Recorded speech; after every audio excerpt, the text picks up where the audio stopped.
الرحمن الرحیم۔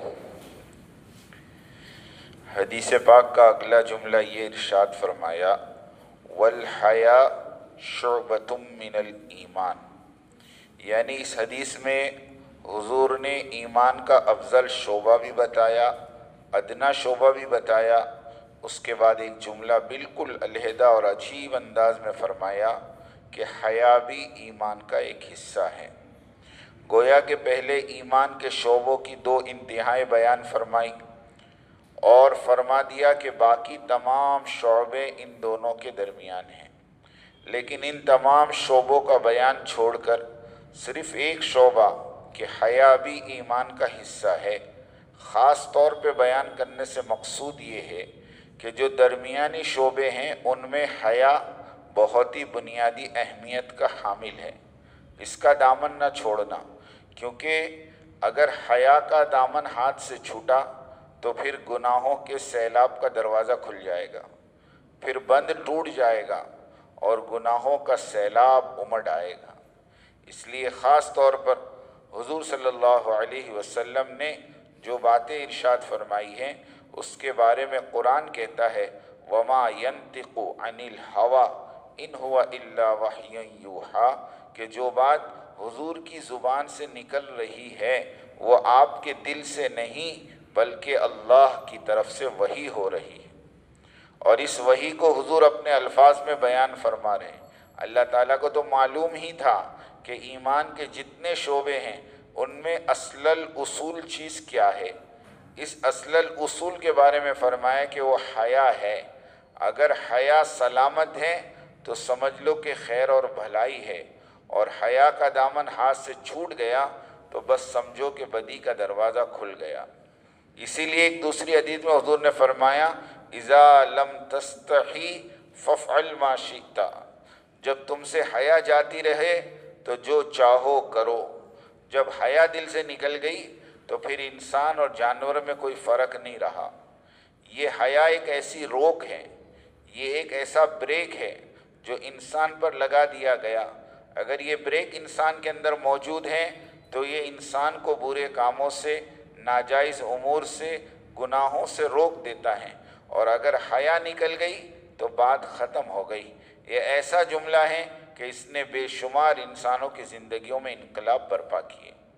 امام قانبی رحمۃ اللہ علیہ کا واقعہ، ایک مشہور محدث گزرے ہیں جن کا نام عبداللہ ابن مسلمہ قانبی، یہ بزرگ ہیں جو صحائح ستہ کے مصنفین کے بھی استاد ہیں، اور امام ابو داؤد رحمۃ اللہ علیہ بہت کثرت سے ان سے روایت نقل کرتے ہیں۔ ان کے حالات میں لکھا ہے کہ یہ ابتدا میں بالکل آوارہ قسم کے آدمی تھے، جیسا کہ آج کل غنڈہ گردی کرنے والے لوگ ہوتے ہیں۔ یہ بھی اسی قسم کے آدمی تھے، کسی چیز کی کوئی پرواہ نہیں، کسی کا مال لوٹ لیا، کسی کو برا بھلا کہہ دیا، کسی کو گالی دے دی، یہاں تک کہ شراب کباب میں مبتلا تھے۔ ایک مرتبہ دوستوں کی محفل میں بیٹھے ہوئے تھے اور گپ شپ ہو رہی تھی، سامنے سے ایک مشہور محدث امام شعبہ بن حجاج اپنے گھوڑے پر سوار ہو کر گزرے۔ عبداللہ ابن مسلمہ کے دماغ میں یہ خیال آیا کہ یہ جو مولوی صاحب جا رہے ہیں ان کے ساتھ مذاق کرنا چاہیے، چنانچہ یہ آگے بڑھے اور ان کے گھوڑے کی لگام تھام لی اور ان سے کہا یا شعبہ حدثنی حدیثا، اے شعبہ مجھے کچھ حدیث سناؤ، اور انداز ایک دم طنز اور مذاق کا تھا۔ امام شعبہ نے فرمایا کہ میاں چھوڑو، حدیث سننے کا یہ طریقہ نہیں ہوتا کہ سامنے آ کر گھوڑے کی لگام پکڑ لو اور کہو کہ مجھے حدیث سناؤ۔ انہوں نے کہا کہ آپ کو حدیث سنانی ہوگی، اگر حدیث نہیں سناؤ گے تو میں تمہارے ساتھ بہت برا معاملہ کروں گا۔ حضرت شعبہ نے کہا، حضرت شعبہ رحمۃ اللہ علیہ نے جب یہ دیکھا کہ یہ غنڈہ گردی پر آمدہ ہے، فرمائے کہ تم حدیث سننا چاہتے ہو؟ انہوں نے کہا ہاں سننا چاہتا ہوں۔ تو کہا سنو۔ چنانچہ امام شعبی نے حدیث بیان کی کہ حضور نے فرمایا جب تم سے حیا یعنی شرم جاتی رہے تو جو چاہے کرو۔ اللہ کے بندے نے کس دل سے وہ حدیث سنائی کہ بس وہ حدیث ان کے دل پر چوٹ لگی اور کہا اے شعبہ اب تک تو میں تم سے مذاق کر رہا تھا، لیکن اب تم اپنا ہاتھ بڑھاؤ میں تمہاری ہاتھ پر توبہ کرتا ہوں۔ چنانچہ ان کے ہاتھ پر توبہ کی، اس کے بعد اپنے سارے برے اعمال چھوڑ کر اتنے بڑے جلیل القدر محدث بنے کہ آج ان صحائے ستہ کی روایت کردہ حدیثیں ان سے بھری پڑی ہیں۔ بہرحال یہ وہ حدیث ہے جس نے زندگیوں میں انقلاب برپا کیا۔ بات دراصل یہ ہے کہ حضور نے بالکل سچ فرمایا کہ جب انسان کی حیا جاتی رہے تو پھر اس میں اور کتے بلی میں کوئی فرق نہیں رہتا۔ آج مغربی ممالک کے اندر دیکھ لو کیا ہو رہا، جب حیا چلی گئی تو انسان کتے بلی سے بدتر ہو گیا۔ حیا کے معنی کیا ہے؟ حیا کے معنی یہ ہیں کہ طبیعت میں نامناسب کام سے رکاوٹ اور انقباض کا پیدا ہونا، یہ حیا ہی ہے جو انسان کو گناہوں سے بچاتی ہے۔ اس کو ایمان کا اتنا اہم شعبہ قرار دیا گیا کہ ایمان کے 70 سے زیادہ شعبوں میں سے اس کو الگ کر کے ذکر فرمایا۔ ایسا معلوم ہوتا ہے کہ سرکار دو عالم صلی اللہ علیہ وسلم کی آنکھیں یہ چیز دیکھ رہی تھی کہ میری امت میں ایک وقت ایسا آئے گا کہ یہ قوم حیا کا دامن چھوڑ دے گی، تو یہ امت کہاں پہنچے گی؟ اس لیے 1400 سال پہلے یہ بات ارشاد فرمائی، عورتوں کو تو حیا کا حکم ہے ہی، مردوں کو بھی حیا کا حکم دیا۔ حضرت عثمان غنی رضی اللہ تعالیٰ عنہ وہ صحابی ہیں جن کے بارے میں کہا جاتا ہے کامل الحیاء والایمان عثمان ابن عفان، یعنی کامل ایمان اور کامل حیا والے۔ ایک مرتبہ حضور گھر میں تشریف فرما تھے، آپ نے جو تہبند باندھا ہوا تھا وہ گھٹنے کے پاس سے کھلا ہوا تھا، البتہ سطر پورا ڈھکا ہوا تھا۔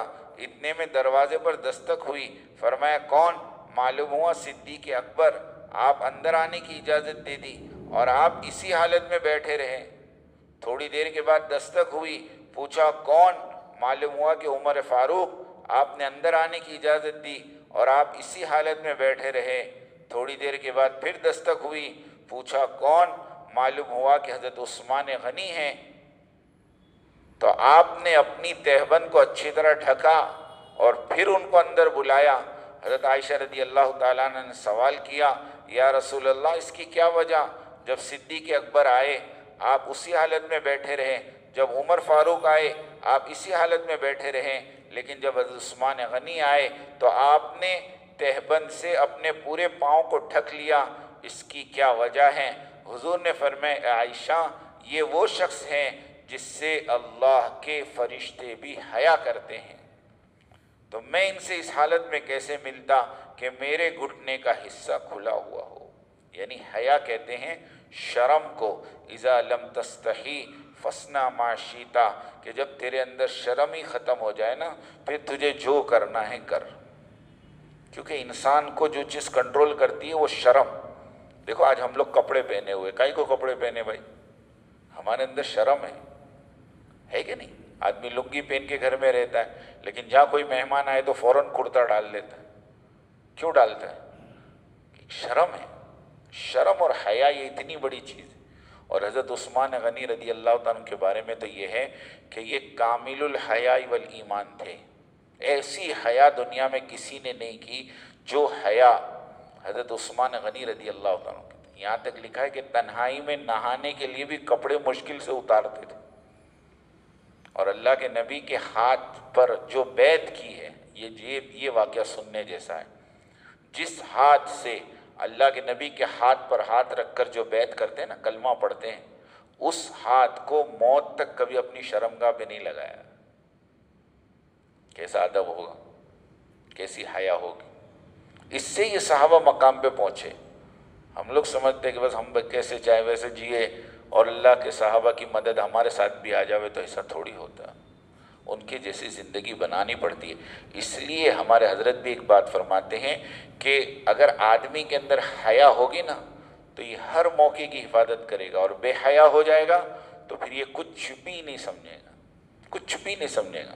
حضرت نے ایک اجتماع میں کہا تھا کہ کھلم کھلا بے حیائی چھپ کے گناہ کرنا ہے۔ اعتراض ہو گیا، یہ کیسی بات؟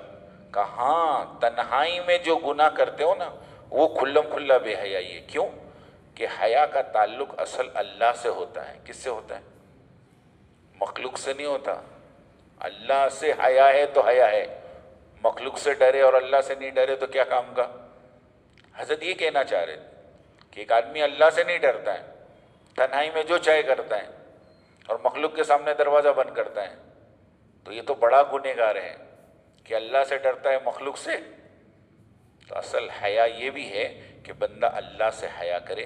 اللہ پاک مجھے آپ کو کہنے سننے سے زیادہ عمل کی توفیق عطا فرمائے.